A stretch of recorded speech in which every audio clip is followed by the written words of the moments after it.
Aw, shit. Now, let me be honest with you here. The only reason I decided to do this video is because I had hope. Hope that Sonic R was just another unfortunate game that had a really low budget and was just rushed out for the holiday season. So, in order to see if Sonic R even had the potential to be a fun racing game, why don't we take a look back on the development to see if this game ever did have a chance to feel the sunshine. Come on now, race! Everybody supersonic racing. Try to keep your feet right on the ground. When you're... Now, to start off, the concept of Sonic R came from one of the original creators of Sonic, Yuji Naka. And the game was actually going to be originally developed by Sonic Team itself.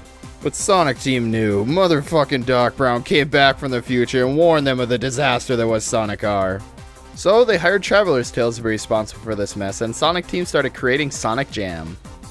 They apparently hired Traveler's Tales to work on the game after they were impressed by their previous works on past games such as Toy Story the video game. Which, I had that game as a kid. That game was freaking impossible. Not to mention the nightmare buzz from the game legitly gave me nightmares. Now, the first working title of the game was Project Sonic.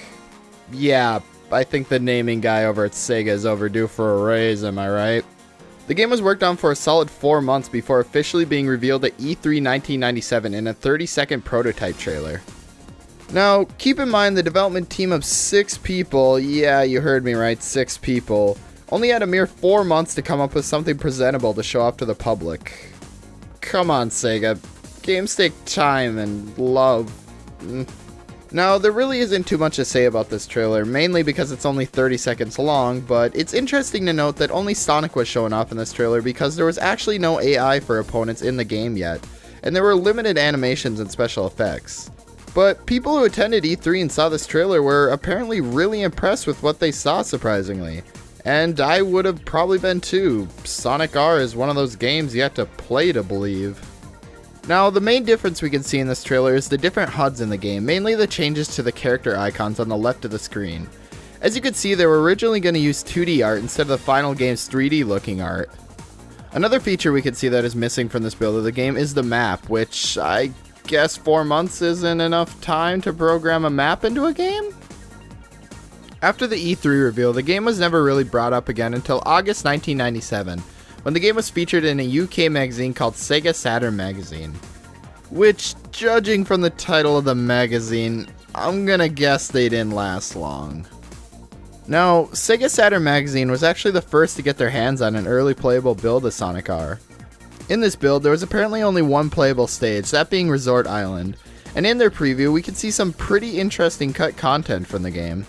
Looking at this picture from the article, we could see that the fire shield from Sonic 3 and Knuckles was originally going to make an appearance in this game. Now, for those of you who've had the misfortune of experiencing Sonic R, know that the other 2 elemental shields from Sonic 3 and Knuckles make appearances in the final game. Those being the lightning shield and the water shield, which each have unique functions. Now, it's not known what the fire shield's function would have been in Sonic R, but looking at what the shield does in Sonic 3, I think we can make some pretty safe bets that it would have functioned the same way as it does in Sonic 3. In this article, we also get a look at an early model for Dr. Eggman with a red and black missile on the bottom of his ship instead of a gray cannon that's in the final game. It's also mentioned in the article from Sega Saturn Magazine that there were 5 controllable characters with 3 more being hidden away. Now in the final game there are a total of 10 playable racers, with 4 of them being unlocked from the start. So this hints that Dr. Eggman was originally going to be unlocked from the start of the game in the alpha build.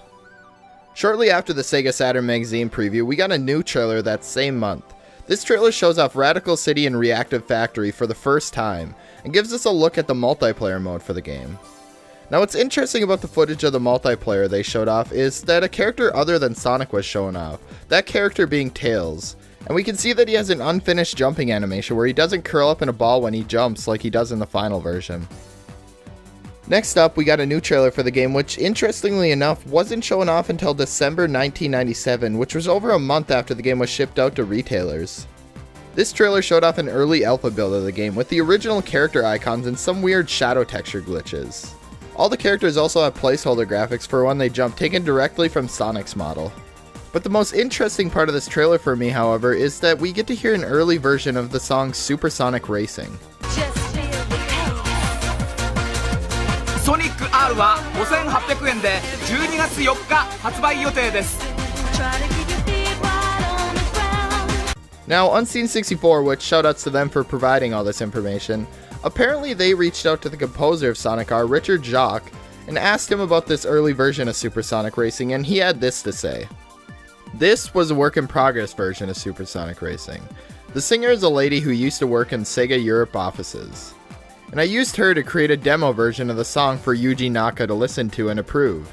This is often what takes place before spending financial resources on studio time with sessions with singers and musicians.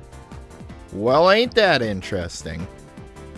Now, a little before the December 1997 trailer was shown off, GamePro magazine got to give a preview of the beta build in September 1997, and the game was apparently 50% complete at this point.